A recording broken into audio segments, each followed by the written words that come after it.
And we're back to talk about Equalizer 2. Which I didn't see. Spoiler, honey. No, so again, like, I had to see, like, 4 movies, like, between today and yesterday. We're still doing our Indiegogo campaign, by the way. That's got, like, 13 days left on it. There should be a link in the description. Click on that, donate, share, all of that. I'll be doing another live stream this Saturday.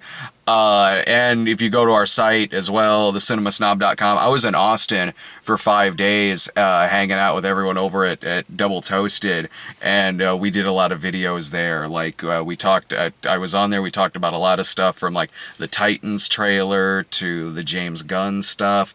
And over in the crossover section on our website, you can find that. And also at doubletoasted.com, you can see all that and more on there. So subscribe there. Follow them on Twitter, which is at doubletoasted_. They're on Facebook as well. So and on YouTube, youtube.com/Double Toasted. Just search for them on YouTube. Subscribe, follow on Twitter, and all right. So Equalizer 2. I actually saw this movie last night. I saw it right after Mamma Mia.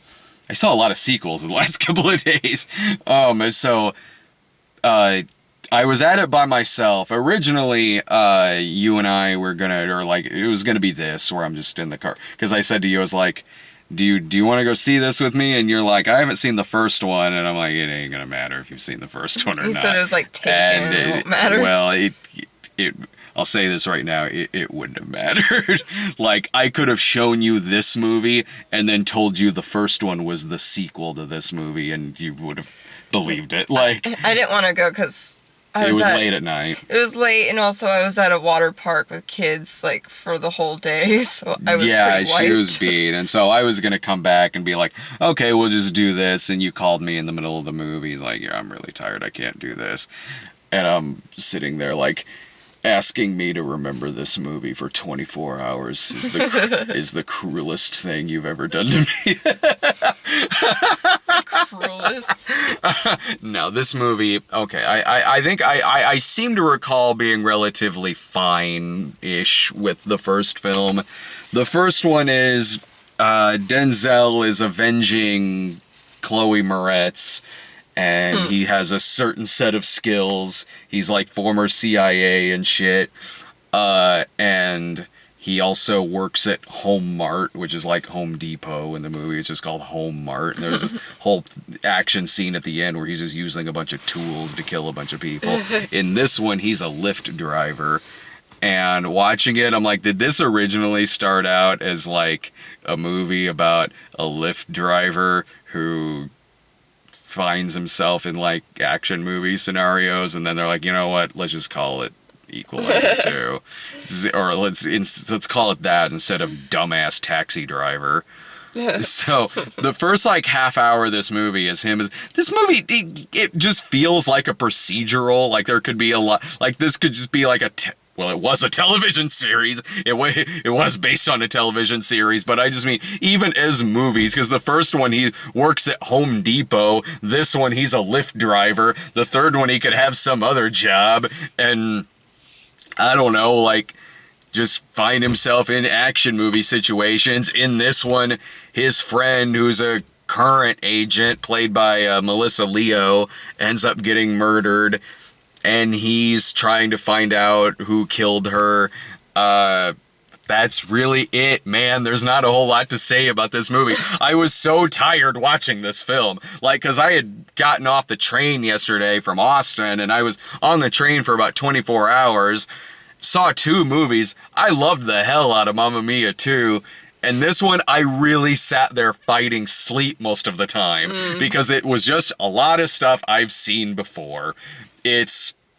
And look, I've recommended plenty of action movies that have had plots where I've seen in countless movies, and I've still recommended them because, you know, maybe the lead character is good, maybe the action's good, maybe the, sometimes it's just junk food. Yeah, totally, or maybe, like, it just works. This one there are things about it that work in that it's got great actors in the movie. Denzel is great in the film.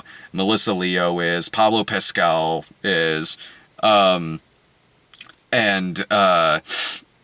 him as the villain. He is really good as the villain in this film. Who plays the villain? Is it Pablo or Pedro Pascal? From Narcos and The Second Kingsman. The guy who looks like Burt Reynolds.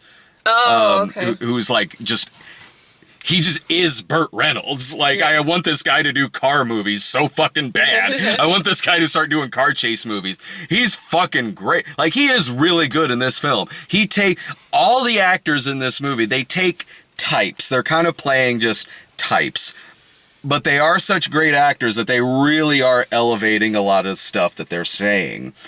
Him in particular, he actually is pretty intimidating in some scenes, but how the character is written is doing things that you and I just recently saw. Like, okay, sorry, I don't mean to spoil this fucking movie. I'm spoiling shit. Not only do they put him as the villain in the trailer, they put his death scene in the trailer. So, like, he is a guy who at first Denzel thinks is his friend because he trained him in the CIA. Mm-hmm. Then he turns out to be bad, and it's the whole back and forth between them where he's like, what am I supposed to do? You know, things aren't paying as good as they used to. Like, I need my benefit. Thank you. We just saw this a week ago. Yeah. And even when I saw it a week ago in Skyscraper, I was like, oh, we're doing this again. Mm-hmm. And here a week later, we're doing this shit again. Admittedly, this guy is better acted and written than the shit that goes on in Skyscraper. But Skyscraper might have been more of an entertaining movie than this. I kind of liked Skyscraper. Right. I mean, Skyscraper was fun enough. This movie, it just different movies would start happening in this film because while the action movie things would be going on, Denzel is like mentoring a kid in like the projects in like the high rise he's living in. There's a kid who he's like getting off the streets from gangs. There's a moth. Okay. What? No, it was about to spider again. No, a moth was about to fly in here. Oh, I'll roll this up. That'll keep the spiders out. More, there's crickets out here. I need to keep this down a little bit, but no, it's okay. So, it went away. Sorry. Where was I? He's mentoring. Okay. So he's mentoring this kid to keep him out of gangs, and they're working on like this project where they're painting over graffiti on the side of the building, and it's odd because sometimes it feels like you're watching action movie Fences. I don't have to like you. What law is there that says I have to review this shit with you at 11:30 at night? It's called marriage. It was in the contract. It was in our prenup. We didn't get a prenup. I get Lloyd. No, like... So that will, like, frequently happen in this movie, and it is well acted. Because the kid is, the middle kid from Moonlight. It's him. So, like, the acting is really solid in the movie, and the violence is over the top. Like, people's just guts get sprayed out in this film. People get their eyes gouged out, throats just slit with razors across it. In the trailer, he's like, have you seen Star Trek or something? Yeah, that's like when he's the whole first half hour, which is him going around as a Lyft driver, avenging Lyft customers who have been wronged. I was like, what is the plot of this fucking movie? The opening scene has him in Turkey with a fake beard going into, like, one of the train. There's no reason for him to be in disguise in this scene. Like, none of these guys know who he is. But he likes it. He kills them all anyway. He goes in using his regular voice. He's not even putting on a different accent or anything.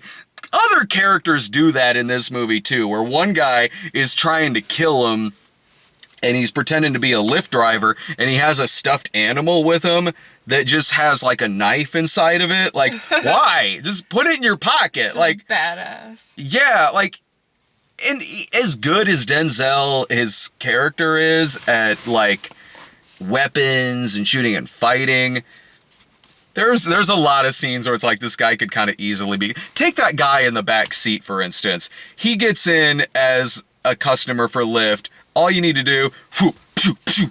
Yeah. That's what the fuck is this shit with a teddy bear and a butcher knife hanging out? But like it was a well filmed scene. Like that actually was. There's this whole fight scene that happens in it where the camera's kind of going around 360 degrees. And so like it's what Antoine Fuqua directed it, who did like Training Day, first Equalizer, Magnificent Seven, a bunch of stuff. So like, no, it's a stylish movie.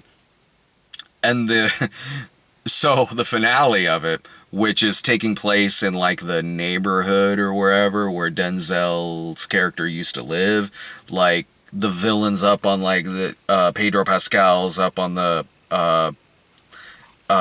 tower and with a sniper rifle, and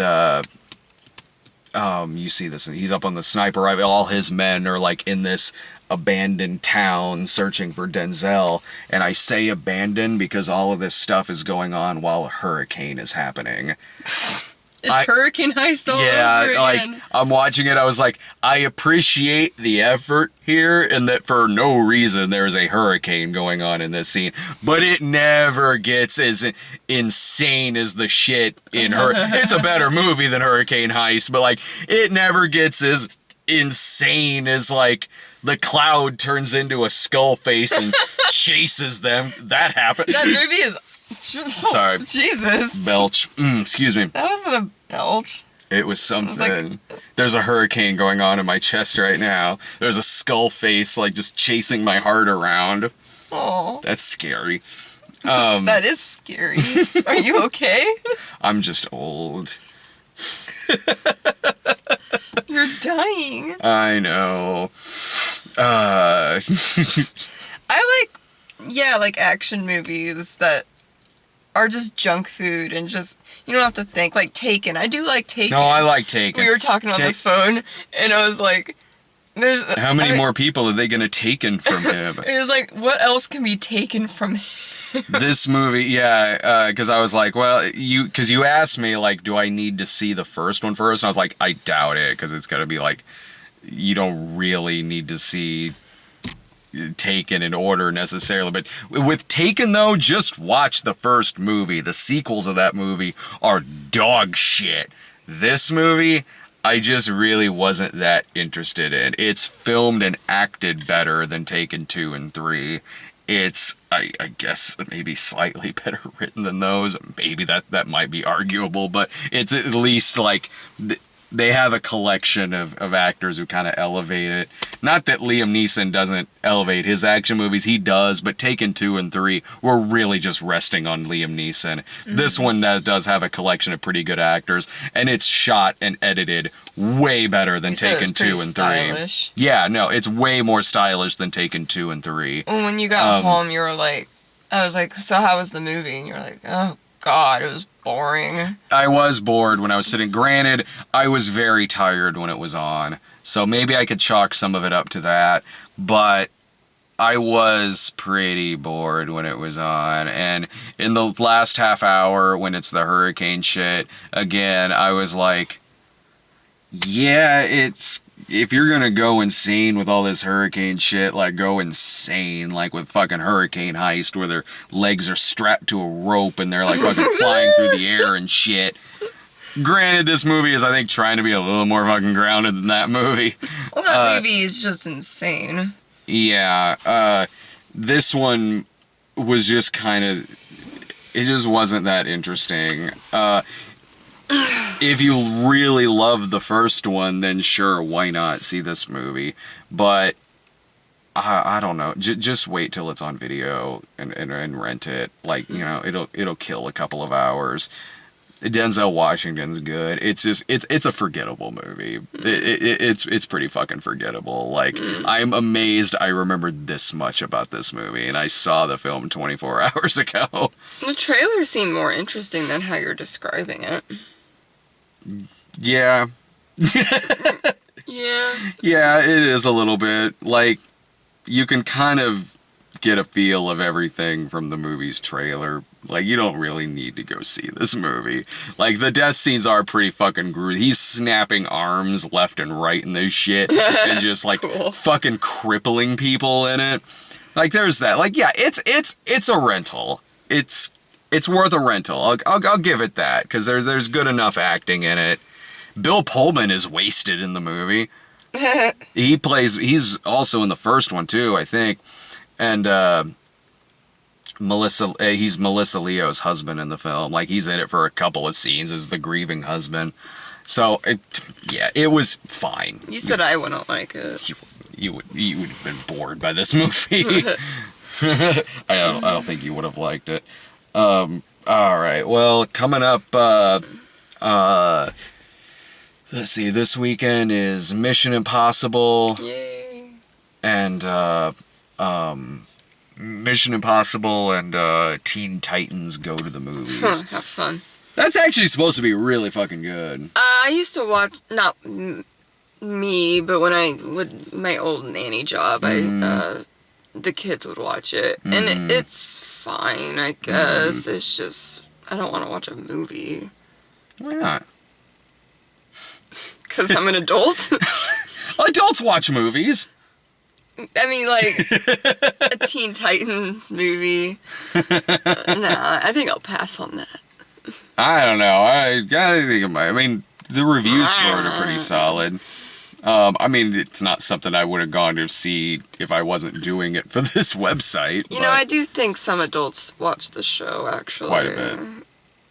I remember watching the older one from, like, early 2000s, I want to say. And that one was a little bit more, like, darker. Oh, well, have you seen the trailer for the live action one that's coming to the DC Universe channel or whatever? That's, like, grim dark, where there's, like, gore and shit, and it shows Robin go, "Fuck Batman!" What did Batman do? I don't know. That's what we have to watch the show to find out. I ain't watching that shit. See you guys. See ya.